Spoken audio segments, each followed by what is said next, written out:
Hi guys, hello, this is for Pisces. Para sa collective, tingnan natin kung anong messages, vibration, gabay, energy para sa lahat ng Pisces. Please comment down below guys if you resonated. I hope na makaresonate ang lahat dito.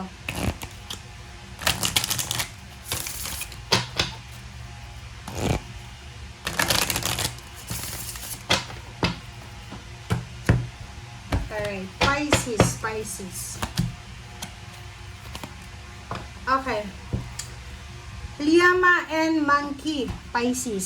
So, sinasabi ni Archangel Samuel and Archangel Raphael na for this month of August, okay, kailangan mo daw na mag-set ng clear boundaries, clear, strong boundaries, and enforce them. So, sinasabi ng bara sa'yo dito na marami kang may experience sa buwan na to sa lahat ng area sa buhay mo. Okay? Marami. Love life, family life, career, or whatsoever man. Okay? So, sinasabi ng bara sa'yo dito na kahit anong mangyari, okay? Kahit na sabihin natin kahit malungkot ka, kahit depressed ka, kahit feeling alone, feeling helpless, wag mong pababalikin sa buhay mo, Pisces, yung mga taong nanakit sa'yo. Wag mong pababalikin yung mga taong nang abuso sa'yo, yung mga taong gumawa ng masama laban sa'yo. Especially yung mga traumator sa'yo, especially yung mga taong walang konsensyang niyurakan yung pagkatao mo. And alam nila na masasaktan ka, pero tinuloy pa rin nila. Alam nila na vulnerable ka, sensitive ka, mas lalo ka nilang na-trigger. So, yung mga taong yon, there's an opportunity na makakabalik sila sa buhay mo. Kumbaga, the universe is giving them. May mga reflection yun eh. Yung mga gumawa ng masama laban sa'yo, Pisces, magkakaroon sila ng reflection na bakit ko ba pinakawalan si Pisces, bakit ako ginawa ko yung ganito, ganyan. So, may mga regrets sila na mararamdaman na parang gusto nilang makipag-communicate ulit sa'yo. But, the universe and your spiritual helper said that,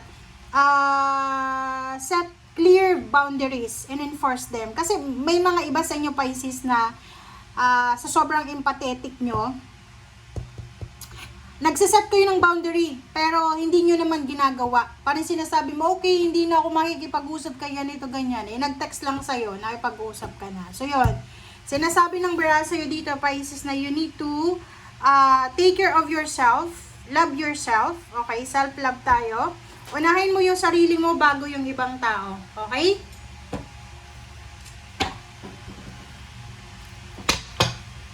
Okay, this is for Pisces.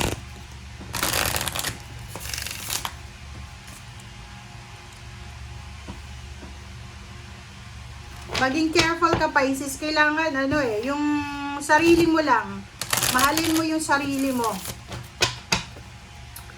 Gustong-gusto mo ba na palagi kang ini-scam? Parang gano'n.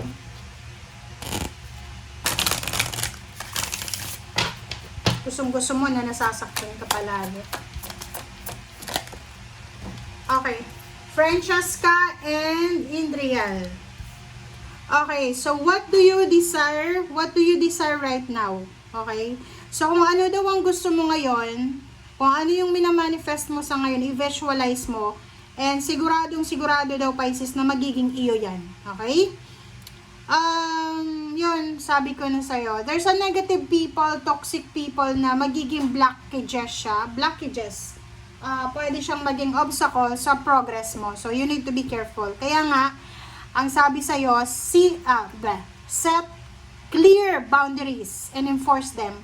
Kasi, may mga tao sa paligid mo na sabihin natin, close mo, yung iba is pertaining na ganito, ganyan, pero hindi naman totoo. So, be careful din sa evil eye. Kaya, iwasan mo yung sobrang pakikipagkaibigan, ganyan, ganito.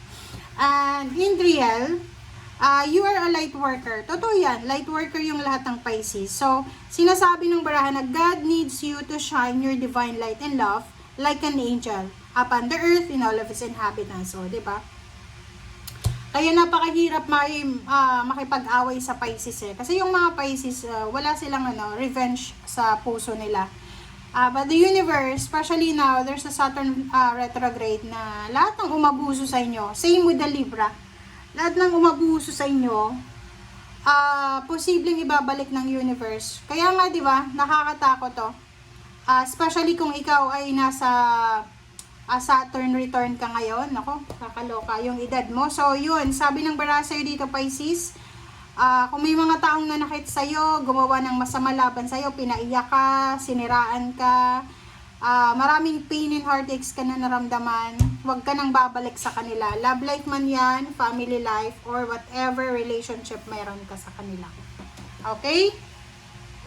Nagets mo? Light worker ka, pero hindi ibig sabihin na lahat ng problema ng mundo ay papasanin mo. Lahat ng obstacles and challenges, tatanggapin mo. Diba? Pag may pagkakataon ng umiwas ka. May mga taong gumawa sa'yo ng paulit-ulit na kamalian, hindi ka natuto. Nako, kailangan mo nang matuto. Life is short, guys. Hindi ka nabuhay dito sa mundo para i-please yung mga taong abusado. Hindi ka nabuhay dito sa mundo para maging shield nila sa kung ano man na problema nila.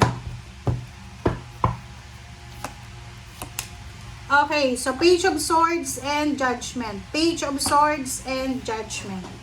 Page of Swords and Judgment. So, sa nakikita ko sa'yo dito, isang importanteng desisyon ang posibleng gagawin mo. So, because of, like for example, nangyari sa past or present, pasando, sa nakikita ko sa'yo dito, enjoyin mo lang, mag-enjoy ka lang sa kung ano yung blessings na meron ka ngayon, Pisces, kung anong nangyayari sa buhay mo. During the Saturn retrograde, from July until December, doon mo marirealize na kailangan mo palang gumawa ng isang importanteng desisyon. Kailangan mo palang gumawa ng isang desisyon na para sa sarili mo. Okay, Six of Wands and wow, the Sun. So, congratulations, Pisces. Congratulations kasi there's a victory, success, recognition, appreciation, awards, congratulatory messages. Ang posibleng matatanggap mo, there's a happy moments, happy celebration, joyous situation na posibleng mangyayari sa buhay mo. Okay, yung Two of Wands. So, nakikita ko sa'yo dito na wag kang mag-guilty. Okay, kasi may mga Pisces na sobrang light worker, empath, na pag nakikita nilang marami silang blessings, nagigilty sila. Lalo nakikita nila yung ibang relatives nila and friends na medyo nagsasuffer. Kasi alam mo, may kanya-kanya tayo Pisces na blessings, may kanya-kanya tayong struggles sa buhay, may kanya-kanya tayong karma sa buhay. So kung lahat ng struggles mo, mag-isa mo lang na dinadanas, bakit ka makikialam sa struggles ng iba? Bakit ka mag-o-offer ng iyong positive energy para saluhin yung mga negative energy ng ibang tao? Sabihin mo yan na asawa mo, anak mo, magulang, kapatid, kaibigan, relatives and friends. Kung may problema sila, lalo na kung karmic yung problem nila, hayaan mo na sila ay matuto. Okay? Kasi dito sa barahan na to, parang nakikita ko, you are celebrating, you are gaining success, pero you're feeling parang feeling mo, nakokonsensya ka, guilty ka, kasi nakikita mo sila they're suffering. Which is mali yun eh. Kasi nung itanong mo lang sa sarili mo, nung time ba nagsasuffer ka, may kasama ka ba? Kasi kung mag-isa ka lang na nagsasuffer, tapos pag nakita mo yung iba na nagsasuffer, gusto mong tulungan sila. Ali yun. Kasi alam mo, may explanation dyan. Sa spiritual, kanya-kanya tayo ng karma sa buhay. Sabihin mo man yan na kambal mo siya. Kambal kayo, isinilang. Hindi ibig sabihin yung problema niya, aakuin mo kasi kambal kayo. No. Di ganon. May kanya-kanya tayong karmic footprints ang tinatawag doon. Okay, 10 of Cups and 4 of Wands. So yun, congratulations Pisces. Congrats. Kasi sa nakikita ko sa'yo, sobrang magiging masaya ka. You will feel successful, you will feel happy. And sa nakikita ko family, regarding sa family, sa nakikita ko wala kang masyadong problemahin sa pamilya. Sa nakikita ko, you are gaining more emotional freedom, emotional success, contentment, and satisfaction. Okay, so sa love life ganun din. So sa nakikita ko sa'yo dito, wala kang dapat na problemahin, love life man yan, trabaho, or whatsoever. And good news. Marami kang magandang balita na matatanggap, especially regarding sa family mo, regarding sa love life, regarding sa trabaho mo. So, you will be, parang kang butterfly. Magiging butterfly ka, na, alam mo yung butterfly, yung feeling nila na free sila, kahit saan sila pumunta, dumapo, ganyan ganito. So, yun yung magiging feeling mo. Sa trabaho, mararamdaman mo na, ay, medyo umayos yung schedule ko, So, medyo magiging maganda. Sa nakikita ko, you're enjoying with your family, loved ones, and sa nakikita ko, you're enjoying the happiness, the good of positive vibes, parang ganun. Thank you guys. Bye!